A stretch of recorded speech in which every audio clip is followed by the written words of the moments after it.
Subscribe பட்டனை அமுக்குங்க, bell பட்டனை அமுக்குங்க. வாழ்க வளமுடன். இப்படிக்கு பாட்டி வைத்தியம். வணக்கம்ப்பா. இப்போ பாட்டி உங்களுக்கு 3 பச்சை இலைய வச்சு சட்னி அரைச்சு காட்ட போறேன். அப்படி சட்னி உடம்ப வைரமாக்கும். உடம்ப வைரம் ஆக்குறதுனா உடம்பு இருக வைக்கும். உடம்புக்கு அவ்வளவு நல்லது. அதை நான் செஞ்சு காட்ட போறேன். இப்ப கருவேப்பிலை ஒரு கைப்பிடி எடுத்து வச்சிருக்கேப்பா.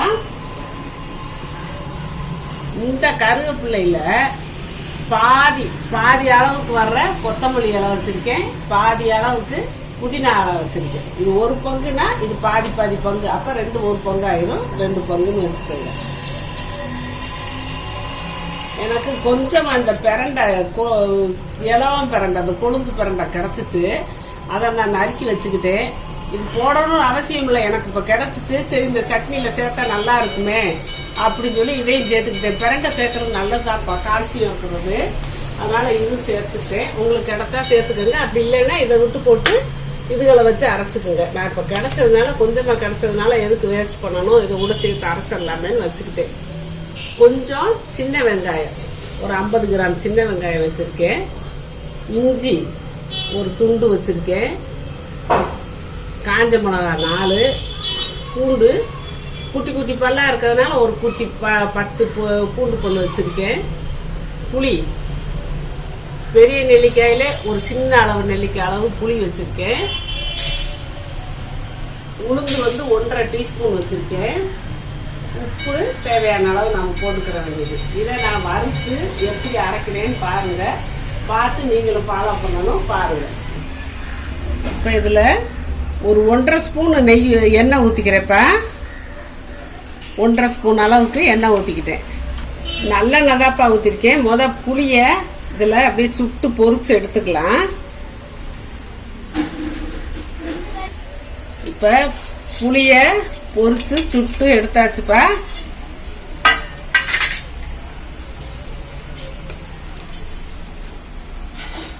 உளுந்தம் பருப்பா போட்டுருவோம்.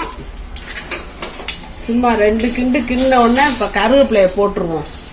ஏன்னா அப்புறம் போட்டோம்னா கறி போயிடும். அதனால கருவேப்பிலைய போட்டு நல்லா வதக்கிடுவோம். கருவேப்பிலை வதங்கும் போதே இந்த விழுது எல்லாம் போட்டு வதக்க அந்த விழுது தனியா வறுத்து விட்டுரும். கருவேப்பிலை நல்லா மொறுமொறுன்னு வறுபடணும்.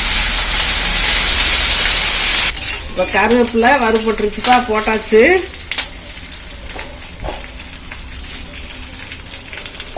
இந்த வெங்காயமும் போட்டாச்சு.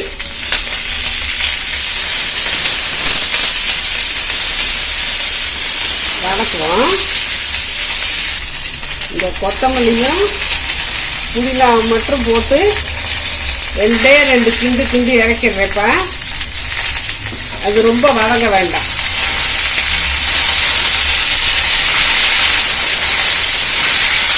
இது கருவேப்பிலை எண்ணெயில வதங்கினா வைட்டமின் டி எண்ணெயில இறங்குமா. அதுக்காக இப்போ கருவேப்பிலையில எண்ணெயில போடுறாங்க. இது கொத்தமல்லி கொத்தமல்லியும் புதினாவும் சும்மா லேசா வதங்கினா போதும். இந்த படிஞ்சுட்டா போதும். நம்ம ரொம்ப கருவேப்பிலை வதக்கின மாதிரி வதக்க வேண்டாம். அடுப்பு ஆஃப் பண்ணிடலாம். வதக்குனதை தட்டில் எடுத்து வச்சுக்கலாம்ப்பா.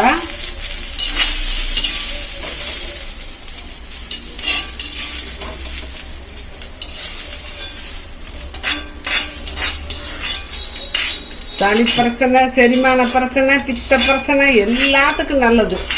அதே உடம்ப வைரமாக்குறதுன்னு நான் சொன்னேன்.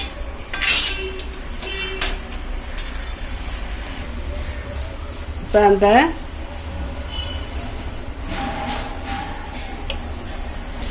இந்த பிரண்டையும் போட்டுடலாம்ப்பா. நல்லா வதக்கணும்.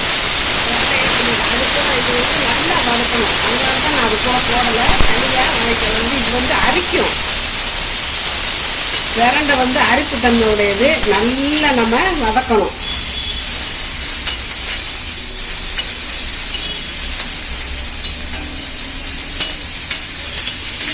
இந்த பூண்டை, பச்சை பூண்டை இதுல போட்டாச்சு.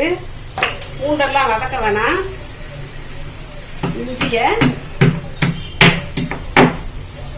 இஞ்சி பூண்டெல்லாம் வதக்கணும்னு அவசியம் இல்லப்பா, போட்டாச்சு.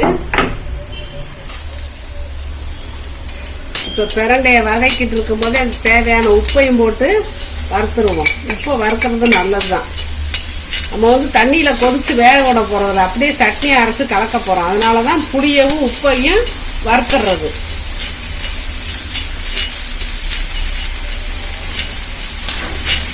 அடுப்பை ஆஃப் பண்ணிட்டேன்ப்பா. பிரண்டையும் உப்பு நல்லா வறுபட்டுருச்சு. பிரண்டை வதங்கினா அரிக்காது எண்ணெயில, அதுக்காக தான். இதையும் போட்டு நான் ஆற வச்சு அரைச்சு காட்டுறேப்பா. இப்ப ஆறிடுச்சுப்பா. ஆற வச்சது இப்போ மிக்சியில போட்டு நான் அரைச்சு சட்னி ஆக்கி காட்டுறேன். இப்போ அரைச்சாச்சுப்பா, நல்லா நைஸா அரைச்சாச்சு. இதை தாளிச்சுக்கலாம். வலிச்சு வச்சாச்சு. இப்போ அதை மிக்சி ஜாரை கழுவி ஊற்றிடலாம். நம்ம இட்லி தோசைக்கு தானே வச்சுக்க போகிறோம், அதனால கொஞ்சம் தண்ணியாக இருந்தால் பரவாயில்ல. சாப்பாட்டுக்குன்னா கெட்டியாக இருக்கணும். இதை தாளிச்சுக்கலாம்ப்பா. ஒவ்வொருத்தர் தேங்காய் போட்டால் டேஸ்ட்டாக இருக்கும். எனக்கு தேங்காய் போட்டால் ஜாஸ்தியாகும். இந்த அளவு போதும், அதனால தான் நான் தேங்காய் போடல. தேங்காய் போடணும்னா போட்டுக்கோங்க. இதை தாளிச்சுக்கலாம். சும்மா அரை ஸ்பூன் எண்ணெய் ஊற்றினா போதும்ப்பா. வெறும் கடுகு தான் போட்டு தாளிக்க போகிறோம் ஒரு வாசத்துக்கு. கருவேப்பிலையெல்லாம் போடலை. கடுகும் இந்த ஒரு மிளகாயும் காஞ்ச மிளகாயும் போட்டு இது தாளிக்க போகிறேன். கடுகு நல்லா தாராளமாக போட்டுக்கலாம். கடுகும் நல்லதுப்பா, வயிற்று புண்ணெல்லாம் ஆற்றும். அதனால் கடுகு சேர்க்கக்கூடாதுன்னு நினைக்கக்கூடாது. கடுகு பொருள்களை கெடாமையும் பார்த்துக்கிறோம். சமைக்கிற உணவை கெடாமல் இருக்கிறதுக்கு கடுகு சேர்க்கலாம். அவ்வளோதான். அடுப்பு ஆஃப் பண்ணிடலாம்.